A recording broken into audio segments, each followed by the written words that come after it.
का शरण जायचं? महाराज आमच्याकडं बंगला आहे, राहण्याकरता बंगला आहे, फिरण्याकरता 20 लाखाची गाडी आहे, आमच्याकडं 50 एकर जमीन आहे, खाण्याकरता 100 पोते गहू आहेत, 400 पोते सोयाबीन होते. मग ह्या सगळ्या गोष्टी आम्हाला प्राप्त होतात तर आम्हाला बोंबलत हिंडायची काय गरज आहे? देवदेव करण्याची काय गरज आहे? आणि तुम्ही म्हणता शरण जा, काय गरज आहे देव करायची? काय गरज आहे आम्हाला भक्ती करायची? तर त्याचं उत्तर आहे का? तुमच्याकडं गाडी आहे, गाडी लाखाची असू शकते महाराज. हो, शास्त्रकारांनी काही टप्पे सांगितलेले आहेत. जीवनाचे काही टप्पे असले पाहिजेत महाराज. पहिल्या टप्प्यामध्ये विद्यार्थ्यांना विद्याच कमावली पाहिजे. प्रथमे नार्जिता विद्या, द्वितीय नार्जितम धनम, तृतीय नार्जितम पुण्यम, चतुर्थम किम करशीयती. आता वामन बाबा आहेत तिकडे, त्यांना माहीत आहे हे कसं आहे. ते म्हणतील आता आला तू जाग्यावर नेमकाच नाही का, आतापर्यंत तर तिकडंच चालला होता म्हणतील नाही का. हो, प्रथमे नार्जिता विद्या, पहिल्या टप्प्यामध्ये विद्यार्थी अवस्थेमध्ये विद्यार्थ्यांना विद्या नाही कमावली तर दुसऱ्या टप्प्यामध्ये धन कमावता येत नाही. ऐ कार्टे हो, नुसती तुम्ही मोबाईलनं येडे झालेत महाराज. हो, आता या मोबाईलचं तर इतकं झाले महाराज, हे मनोरुग्ण होणार आहे सगळे.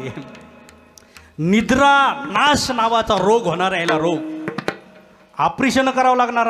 आणखीन डोळ्याच्या डॉक्टरांचा आता खोऱ्यानंच पैसे ओढायचं काम आहे. हो, आणि काहीच नाही महाराज. आता ह्या पेन आहेत ना, ह्या 2-2 घंटे बोलतात पोरीला. नवीन संसार पोरीचा थाटला, अय सासा हो, 2-2 घंटे पोरीला. तुला पोरीच्या संसारात ढवळ करायची गरज काय? सांग मला, उत्तर दे. तो एकदा लग्न लावून दिलं ना, प्रारब्ध बदलाय चालली का तू? आणि तिथं मध्ये हल्लो बाबे काय करायली? पाहुणा कुठे गेला? पाहुणा गेला मसनात. हो, आणि जाऊ भांडते का? आणि सासू लय भनभन करते का? आणि लय भनभन करत असेल तर पाहुण्याला घरी घेऊन ये, म्हणजे त्याचंही वाटोळं कर आणि घरच्या लेकरायचंही वाटोळं कर. हो महाराज, आज इथं निम्मे संसार मोडायला ह्या आया कारण आहेत. आया इथं आहेत 2, मी नावासकट सांगेन. सांगू का? हो, काहीच नाही इथं बसले आता, आहे का नाही? हॅलो, 2 घंटे काय करायली? जेवली का? काय खाल्लं? काय केलं? ती भाजी बोंबील भाजली तिनं, खातं का तू? आणि काहीच काम नाही महाराज. शेळी गाबाने आणि बोकडे ऐकायचं. आता शेळी गाबन म्हणल्यावर बोकड्यात काय काम? इकत लागेल का नाही? काहीच फायदा नाही महाराज. नुसतं असं बोलण्यात. मला तुम्ही सांगा, एकदा लग्न लागलं ना, तुम्ही प्रारब्ध बदलू शकत नाही. तुम्ही जनक राजाची अपेक्षा मोठे नाही.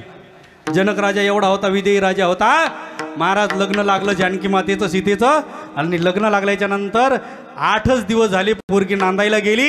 आणि 8 दिवसात ज्यावेळेस चित्रकूटला पाहिलं आणि महाराज तिकडून प्रभू रामचंद्र, सीता माता, जानकी माता आणि लखनजी आलेले आहेत. फुलामध्ये चालणारी मुलगी, फुलामध्ये बागडणारी मुलगी, वनवासाचा वेश धारण करून अनवाणी पायानं वनात जाते. विदेही जनक राजाच्या डोळ्याला धारा लागल्यात. माझी मुलगी वनात जाते म्हणून नाही, माझ्या मुलीला वनवासाचं. आपला जर आता जर जनक असता ना, आपला जर जनक असताना रामाला समोर असताना 2 कानफाटीत दिल्या असत्या, म्हणलं असतं मायापुरीची फारकीत घेत मग वनात जा, म्हणलं असतं का नाही? पण तो विदेही जनक होता महाराज. पुत्री पवित्र किए कुल तो, पुत्री पवित्र किए कुल तो,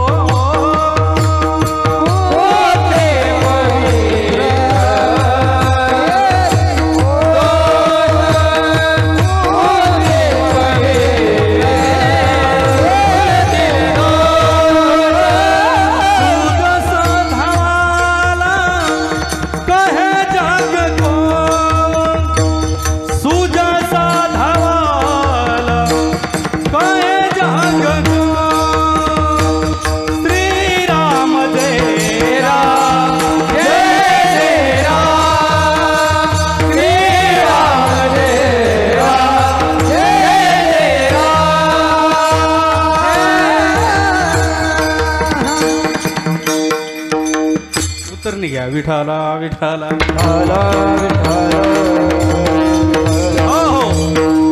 पुत्री पवित्र किए कुल दो,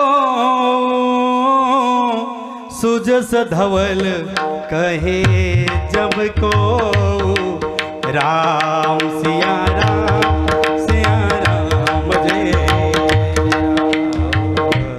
पुत्री पवित्र किए कुल दो सुजस धवल कहे जब को.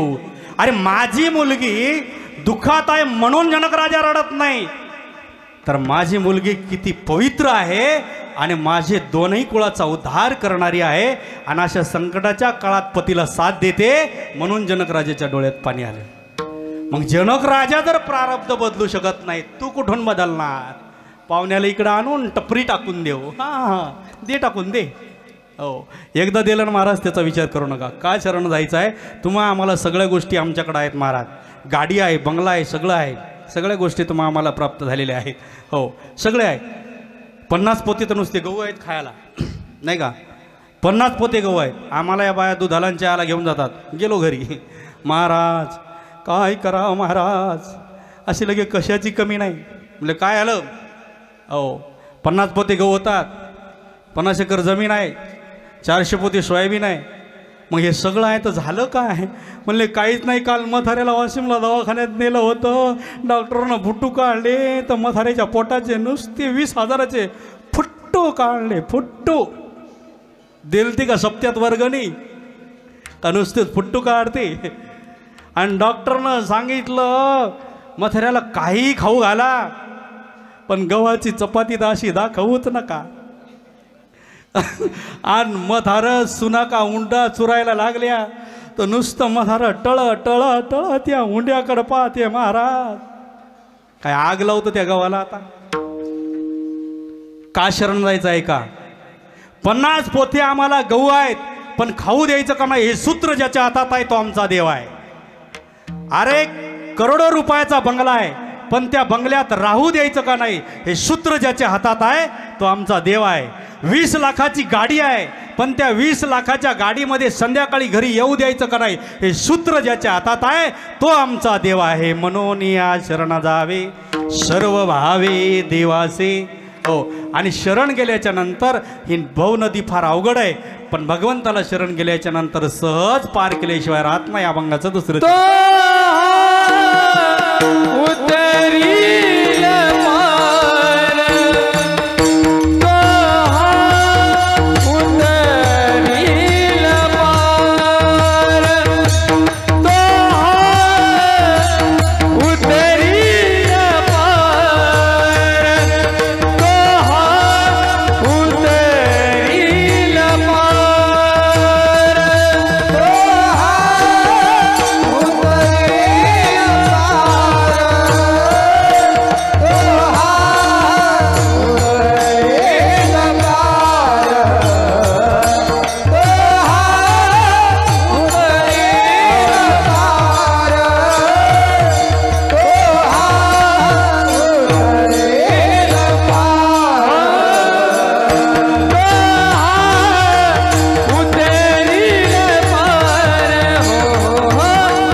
त्याला शरण गेल्याच्या नंतर तो पार केल्याशिवाय राहत नाही. सर्वांना पार केले ते तुम्हा आम्हाला पार का करणार नाही महाराज.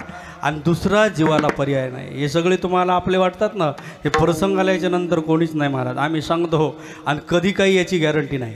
हे कधी जाईल याचं काही सांगता येत नाही महाराज. आणि पुन्हा पुन्हा मनुष्य जन्म नाही. मनुष्य जन्मान मोल रे माती में ना घोल रे. अब जो मिला है फिर ना मिलेगा कभी नहीं कभी नहीं कभी नहीं. म्हणून हो महाराज सांगतात, सत्संग में जाया कर गीत प्रभु का गाया कर. तू बुलबुला है पानी का पता नहीं जिंदगानी का. सबसे मीठा बोल रे मन की आंखें खोल रे. अब जो मिला है फिर ना मिलेगा कभी नहीं कभी नहीं कभी नहीं रे. पुन्हा पुन्हा मनुष्य जन्म मिळलंच याची गॅरंटी नाही महाराज. हो. आणि मग चालत असताना असं चालावं की आपल्यासोबत कोणीतरी यावं. ज्या बसत असताना असं बसावं की आपल्याजवळ कोणी येऊन त्या ठिकाणी बसावं. बोलत असताना असं बोलावं की आपलं बोलणं ऐकतच राहावं. आणि महाराज मरताना असं मरावं ज्याला कळल्याच्या नंतर त्याच्या डोळ्यात अश्रूच यावा. असं जगावं. याच्यावर काहीच परिणाम नाही. हो. जगत असताना महाराज असं जीवनामध्ये याचं सार्थक आहे. आणि आम्ही सांगतो याची गॅरंटी नाही ना. हे आया है सो जाएगा. क्या भरोसा है इस जिंदगी का. क्या भरोसा है इस जिंदगी का.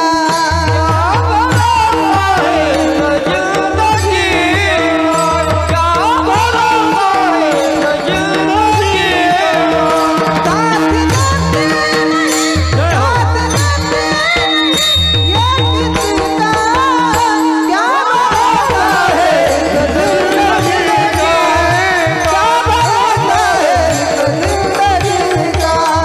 क्या भरोसा है इस जिंदगी का.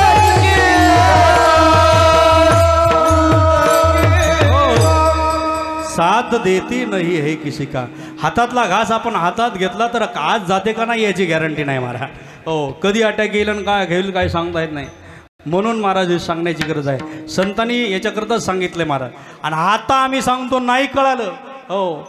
व्यसन सोडून घ्या. गुटखा खाऊ नका. दारू व्यसन सोडा आणि काहीतरी माणूस म्हणून जगा. आणि आता सांगितलं तुम्ही नाही ऐकलं, पण एक दिवस काळ येणार आणि मग त्यावेळेस तुम्हाला कळणार. हे दारी नाही काल तरी दुसरा येईल. हे दारी नाही काल हे दारी नाही काल तरी दुसरा येईल. हे दारी नाही काल सराती शेवटी काळ बांधून येईल. सराती शेवटी सराती शेवटी काळ बांधून येईल. सराती शेवटी एका जणांनी आमची काय वाजाईल. एका जणांनी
असं जरा मोकळं झालं का म्हणजे बरं वाटतं नाही का महाराज? हो महाराज, हो संतांनी याच्याकरता संत याच्याकरता सांगितलं. जगद्गुरु तुकाराम महाराज म्हणतात, म्हणून या शरण जावे सर्व भावे देवासे, तो हा उतरील पार भव दुस्तर नदीचा. ही मायारूपी नदी फार कठीण आहे, पण भगवंताला शरण गेल्याच्या नंतर जसं गाईचा खूर जसं आपण कौरव आणि पांडव सैन्य जसे महाराज एवढं मोठं युद्ध होतं, पण त्या युद्धामध्ये जसं गाईचं खूर ओलांडाव तसं महाराज ती सैन्य त्या ठिकाणी ओलांडलं. तसे भगवान तुम्हा आम्हाला पार करतात. मग एक उठला त्याच्यातला, ते म्हणलं माझ्याकडून पाप घडलेलं आहे, पापी आहे, माझ्याकडून जे नाही करायचं ते झालेलं आहे, माझा उद्धार होईल का? भगवान म्हणतात, अरे बाबा, देवाकरता जी पुतना आहे ना, पुतना दूध घेऊन नव्हती आली, विषपान घेऊन आलेली होती. आहो बकीयम स्तनकाल कूटम जिंघा सयापा ये दप्पे साध्वी लेभे गतिम धातृचिताम ततोन्यम कमवा दयालू शरणम व्रजेन. हो, अशी असणारी पुतना मारायला आली होती, पण ऐसा कोवदार जगमाई बकी कपट करी मारनाई हरिज वैकुंठ पठाय. बिन बदले उपकार करत है ऐसे जदुनाथ गुसाई, ऐसा को उदार जगमाई. याच्यासारखा दुसरा उदाहरण आहे, हे चरण राहू द्या. त्याचं नाव आहे बहु आहे करुणावंत अनंत हे नाम ज्या. आणि तुकाराम महाराज म्हणतात, मी काही इकडलं तिकडलं असं सांगत नाही. महाराज म्हणतात, मला स्वतः आलेला अनुभव आहे, तो अनुभव मी अभंगाच्या शेवटच्या चरणात व्यक्त करतो. तुका म्हणे साक्षी आले, तुका म्हणे साक्षी आले, तुका म्हणे साक्षी आले, तुका म्हणे साक्षी आले.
मुबारक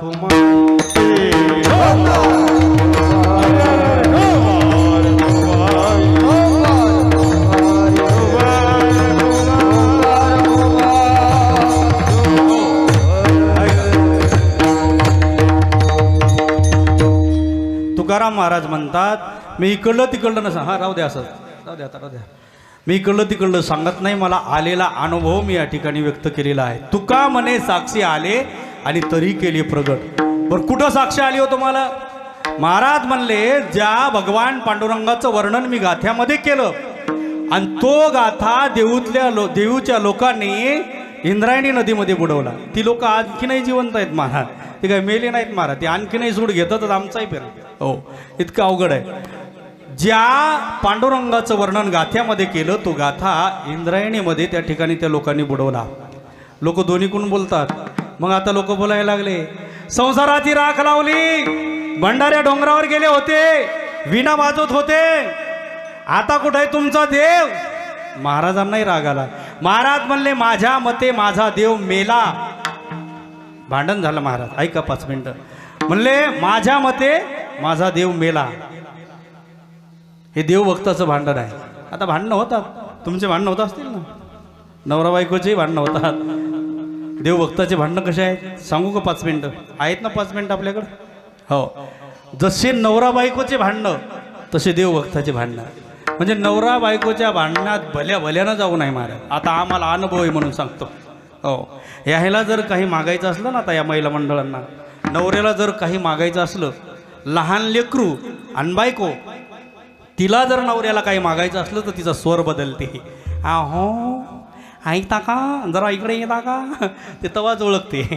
बारकं जर लेकरू असलं, पप्पा पप्पा, मग समजून घ्यायचं बाबानं काहीतरी कुल्फी वगैरे रस्त्यावर आली, बाळा कुल्फी आली का, हे घे 10 रुपये. पप्पा तुम्ही कसं ओळखलं, तुझा आवाजच बदलला ना बाबा. तसं यायला काही मागायचं असलं की यायचा आवाजच बदल. हो जरा इकडे येता का, हे तवाच ओळखून घेते, येलंय हुशार नाही का. हो, सांग म्हणले, काय म्हणतं?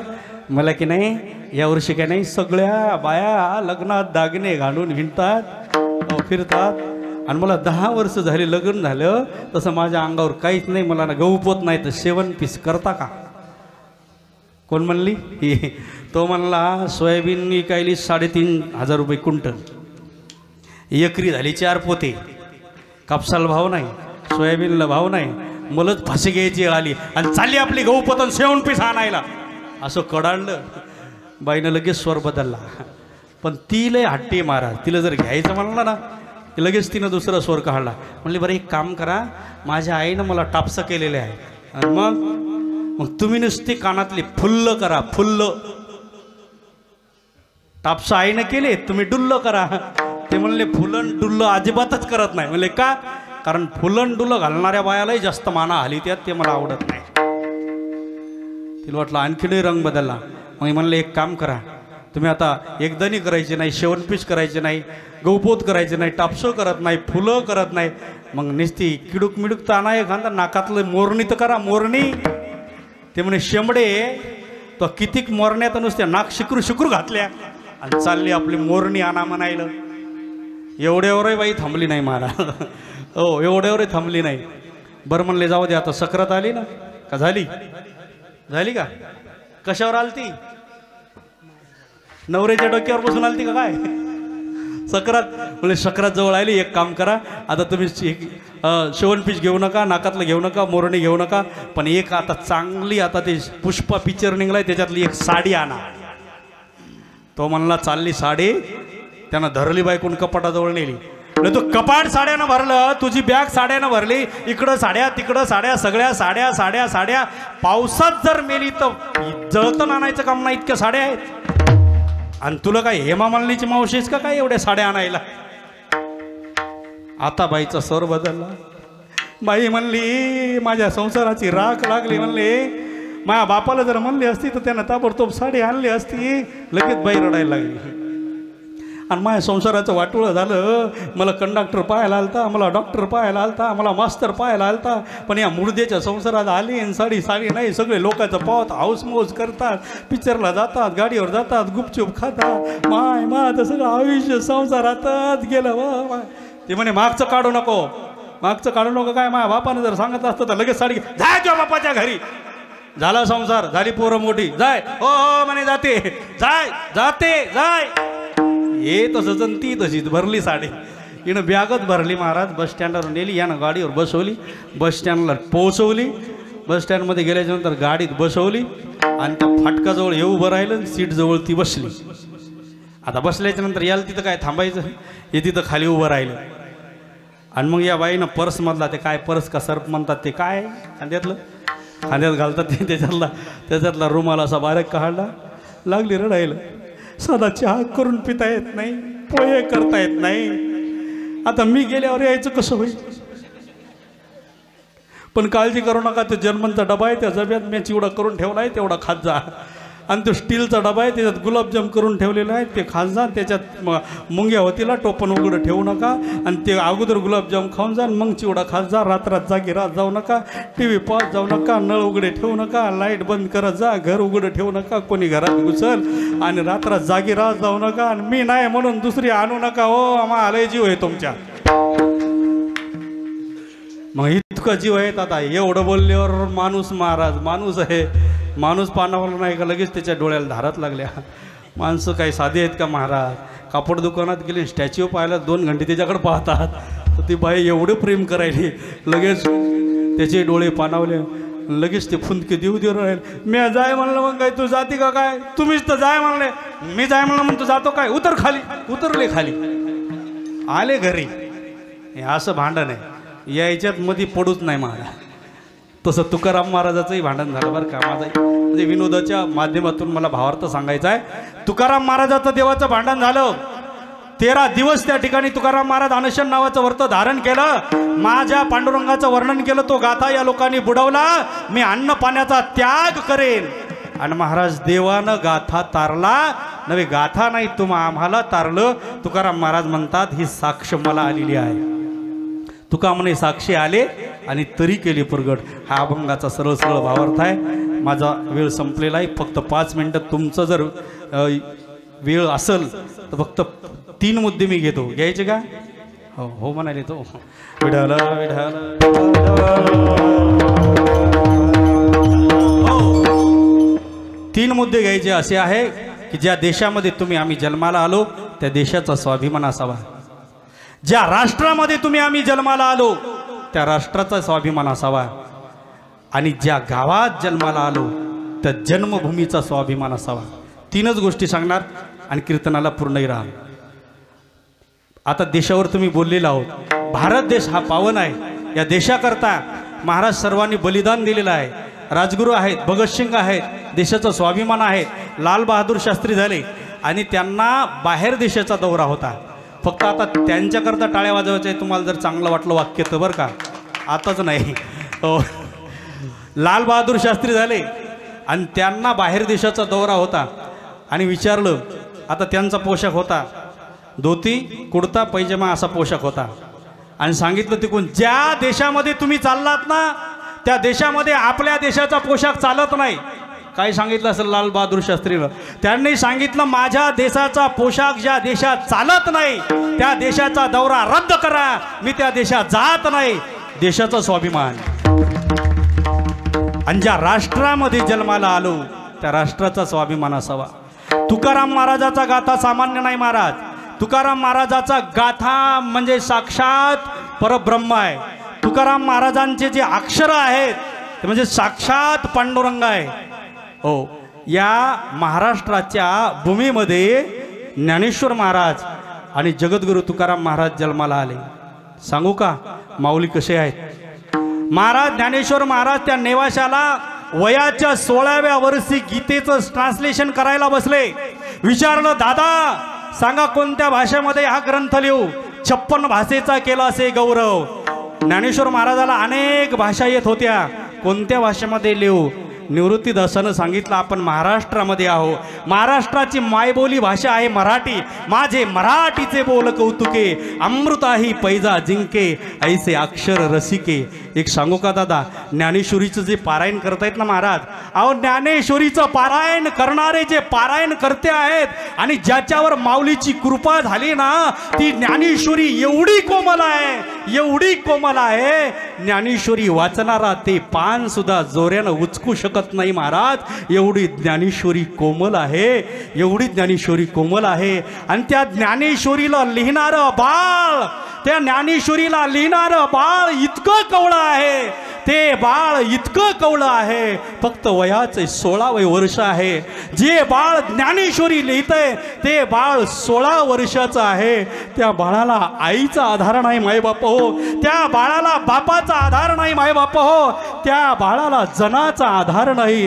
त्या गावामध्ये, त्या आळंदीमध्ये माझ्या ज्ञानेश्वर महाराजांना ज्यांच्या दारामध्ये जाओ त्यानं झोळीमध्ये महाराज त्या मधुकरी न टाकता दगड टाकावेत, माती टाकावी, एवढं ते बाळ ते कोवळं आहे. आणि त्या कोवळ्या बाळानं वयाच्या 16व्या वर्षी जगाची आई ग्रंथ लिहिला, त्याचं नाव आहे ज्ञानेश्वरी. गीता अलंकार नाव ज्ञानेश्वरी, ब्रह्मानंद लहरी प्रगट केली. ज्या लोकांनी विटंबना केली, ज्या लोकांनी माझ्या आईला दगड मारले, ते वयाच्या 16व्या वर्षी माझे ज्ञानोबा राय जगाची आई ठरले. आणि ती जगाची आई ठरवून या जगाला आपल्या हृदयात ठेवलं, एवढे महान माझी आई आहे महाराज. हे विश्वची माझे घर, ऐसी मती जयाची स्थिर, किंबहुना चराचर आपणची झाला. आणि ती ज्ञानेश्वरी 56 भाषा येऊन मराठी भाषेमध्ये लिहिली, याला म्हणतात राष्ट्राचा स्वाभिमान. ते काय बोला महाराज, नुसतं आता हे कसं आहे, ओ आंधळ दळते कुत्र फीट खाते अशी अवस्था झालेली आहे. याला काय बोलणं, काय बोलावत आहे, एवढे महान शब्द आहे. ज्ञानेश्वरी म्हणजे परब्रह्म आहे, ज्ञानेश्वरीतले शब्द म्हणजे साक्षात ज्ञानेश्वर आहे. आणि त्या ज्ञानेश्वरीचे, त्या ब्रह्माची, त्या एका एका शब्दाची विटंबना चालू आहे. आणि याला कारण तुम्ही आहे, याला जबाबदार तुम्ही आहे. मला तुम्ही सांगा, ज्ञानेश्वरीतल्या शब्दाचा, कीर्तनाचा विक्रय करून जर कथा आणि कीर्तन ठरवून जर तुम्ही येत असाल तर कसं येतात, तुमच्या आमच्यात फरक काय. पण आम्ही बोंबलो तर आम्ही दिसतो, आणि तुम्हाला जेवढी फी सांगितली तेवढा महाराज तुम्हाला लवकर आणता. विठ्ठल विठ्ठल. दुसरा मुद्दा आहे, ज्या धर्मामध्ये जन्माला आलो त्या धर्माचा स्वाभिमान असावा. काय बोलावं, नुसतं धर्माबद्दल बोलणारे जास्त झालेत महाराज, बोलणं कमी आहे. पण धर्मवीर संभाजी झाले, संभाजी राजाला पकडण्यात आलं, अरे आपल्याच लोकांनी पकडून दिलं. एवढंच नाही, शहाच्या समोर हजर केलेलं आहे, जखडोनी बेड्या पायाना आणि साखळदांडानं समोर बांधलेला आहे. असा वीर समोर पाहिला, पिळदार मिशा आहेत, दिपाड छाती आहे. आणि शहानं विचारलं, असा जर योद्धा माझ्या पार्टीला आला, सर्व देशावर मी राज्य केल्याशिवाय राहत नाहीत. आणि शहाजी राजांना विचारलं, सांग तुला काय पाहिजे ते मी द्यायला तयार आहे, फक्त तह कर आणि माझ्याकडून युद्ध कर. माझी मुलगी सुद्धा मी तुला द्यायला तयार आहे, फक्त काय कर, माझ्याकडून तू लढ. संभाजी राजेनं सांगितलं, प्राण गेला तरी चालेल, तुझी मुलगीच तर काय.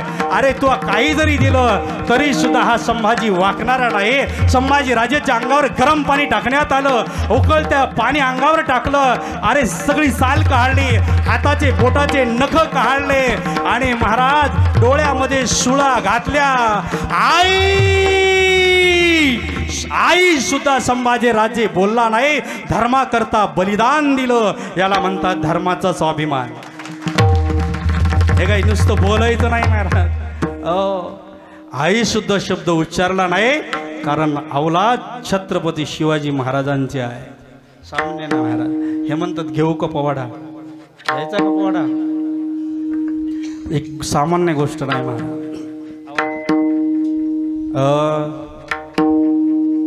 असा राजा ज्या महाराष्ट्रात जन्माला आला त्याची तुम्ही आम्ही अवलाद. अरे 65 किलोची तलवार चालवतो, त्याचं नाव आहे येसाजी. अरे महाराज 2000 सैन्याशी एकटा झुंजतो त्याचं नाव आहे बाजी. मान तुटली तरी सुद्धा हात तुटला तरी सुद्धा सैन्याशी लढत राहतो त्याचं नाव आहे तानाजी. शत्रूच्या छावणीमध्ये जाऊन कळस उडवतो त्याचं नाव आहे धनाजी. आणि महाराज उभ्या वाघाला फाडून टाकतो त्याचं नाव आहे छत्रपती संभाजी. आणि या सर्वांना एकत्रित घेऊन शिवा स्वराज्याचं तोरण बांधतो त्याचं नाव आहे छत्रपती शिवाजी. ओम नमो श्री जगदंबे नमन तुझ आंबे करुण प्रारंभे डफावर थाप तुंतुण्याचा डफावर थाप तुंतुण्याचा डफावर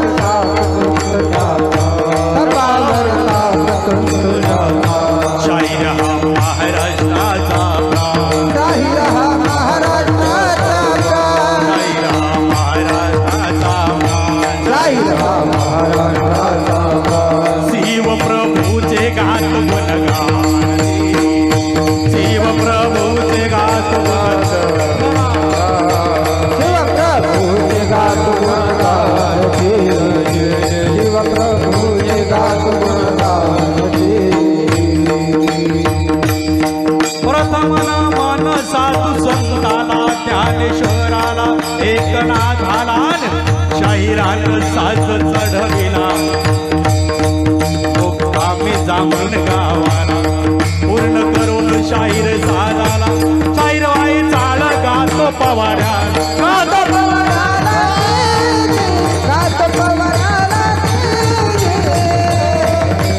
महाराज गाई कापल्या जात होत्या. यवनाचं राज्य आलेलं होतं. आपल्या स्त्रियांची अप्रू उघड्या रस्त्यावर लुटल्या जात होतोय. उघड्या डोळ्यानं जिजाऊ मासाहेब पाहत होती. शिवनेरी किल्ल्यावर शिवाईच्या मंदिरामध्ये जिजाऊ मासाहेब गेल्या. आई जगदंबे तिच्या समोर हात पसरला.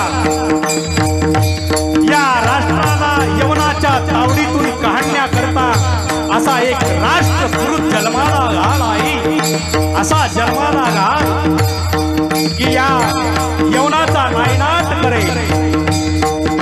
आईनं शिवाई देवीला नमस केला. आणि महाराज आई साहेबाच्या उदरामध्ये राजे छत्रपती शिवाजी महाराज वाढत होते. मा साहेबाला डोहाळे लागले. शहाजी राजे डोहाळे विचारण्याकरता आले. जिजाऊ काय खावंसं वाटतं सांग ना. तुला काय खावंसं वाटतं. डोहाळे पुरवण्याकरता शहाजी राजानं डोहाळे विचारले सांग तुला काय खावंसं वाटतं. जिजाऊ साहेब काय बोलले असतील. आलेत ना डोहाळे राजे आलेत मला डोहाळे. पण तुम्ही काय माझे डोहाळे पुरवणार. अहो तुम्ही दुसऱ्याचे गुलाम. तुम्ही जहागिरीच्या तुकड्यावर पाळता दुसऱ्याचे गुलाम. माझे काय डोहाळे आले. मला डोहाळे आले असं वाटतं घोड्यावर स्वार व्हावं. एका हातामध्ये तलवार घ्यावी दुसऱ्या हातामध्ये ढाल घ्यावी आणि या हिंदू धर्माच्या मायमाऊलीच्या इज्जतीवर हात टाकणाऱ्या नराधमाचं रक्त पिवावं असं वाटतं.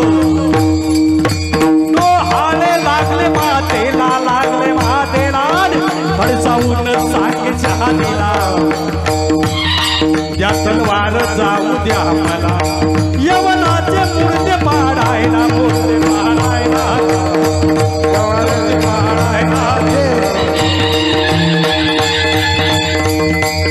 परिणाम जिजाऊ साहेबांच्या डोळ्याचा राजे छत्रपती शिवाजी महाराज शिवनेरी किल्ल्यावर जन्माले आले.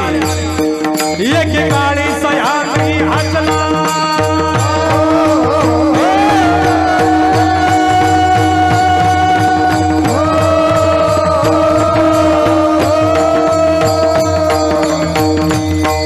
एकेकाळी सह्याद्री हसला अरुण त्याला कसला. शिवनेरीचं बाळ जन्मला शिवनेरीचं बाळ जन्मला शिवनेरीचं बाळ जन्मला. जिजाऊ सांगे बाळाला शिवाजी ठेवा नावाला ठेवाला.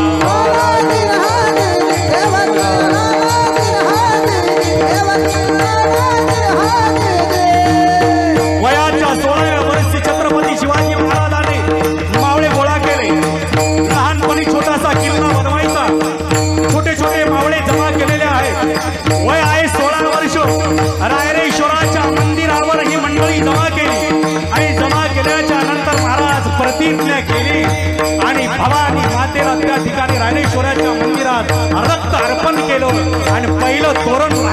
महाराज किल्ल्यावर धन्य धन्य शिवाजी शूर पराक्रमी थोर केले जन जग बाजूनी पाणी दुष्ट मोगला बाजूनी पाणी दुष्ट मोगला घडवला स्वराजाचा इतिहास कीर्तीचा डंका भिडे गगना कीर्तीचा डंका भिडे गगना कीर्तीचा डंका भिडे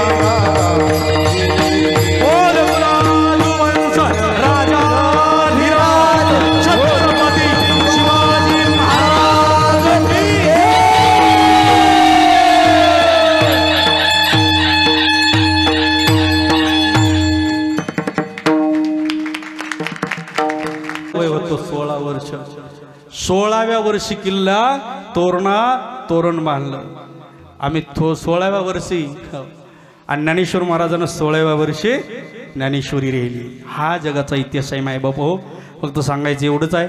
तरुण मंडळी आहेत, आईवडिलाची सेवा करा, काहीतरी कर्तबगारी करा. आता एवढाले तुम्ही 20-22 वर्षाचे टॉंग झाले, काहीतरी कामधंदे करा, शेती चांगली करा, गाई घ्या, म्हशी घ्या, काही करा, काही पण करा, रिकामे राहू नका. आणि लग्न जर करायचे असतील तर जरा कामाला लागा आणि निर्व्यसनी व्हा आणि आमच्या टोळीत या. शेवटचा उपदेश. लग्न करायचे ना तुम्हाला? ओय काहीचे 35 झाले, काहीचे 30 झाले. महाराज पोरगी बघा ना, लय अवघड झालं मला. आणि ह्या आहे ना, ह्या जिओच्या टावरवर जाऊन बसल्या, जिओच्याच टावर बसल्यात महाराज. यायला म्हणलं उतरा खाली. माझी पोरगी सर्व्हिसवाल्याला द्यायची. आता तुझी हेकणी सर्व्हिसवाल्यानं पसंत केली पाहिजेत ना. पाहते एकीकडं चालते एकीकडं. तिच्या नाकाला सगळ्या भन भन माश्या आणि म्हणते मला सर्व्हिसवाल्याला द्यायची.